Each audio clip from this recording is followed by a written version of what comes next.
ஒரு அழகான பச்சை புல்வெளியில் லூலு என்ற ஒரு குட்டி ஆடு வாழ்ந்து கொண்டிருந்தது. அது மிகவும் அழகானதும் ஆனா கொஞ்சம் பயந்து போகும் பழக்கம் இருந்தது. மற்ற ஆடுகள் எல்லாம் ஓடவும் குதிக்கவும் மலைக்கு போய் விளையாடவும் ஆனா லூலு மட்டும் எனக்கு பயமா இருக்கு, நான் போக முடியாது. ஒரு நாள் ஒரு அழகான பட்டாம்பூச்சி லூலுவை அழைத்தது. வா, என்னோட விளையாடலாம். லூலு முதலில் தயங்கியது, பின்னர் மெதுவாக அந்த பட்டாம்பூச்சியை பின்தொடர்ந்தது.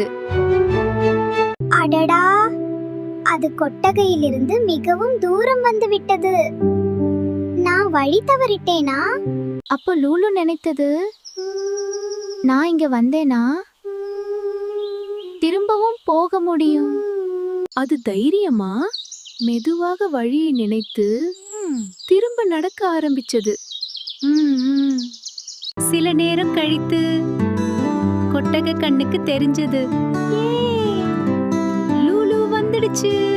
அந்த நாளிலிருந்து லூலு இனிமேல் பயப்படவில்லை.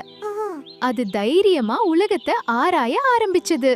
நம்மை நாமே நம்பினால் நம்மால் எதையும் சாதிக்க முடியும்.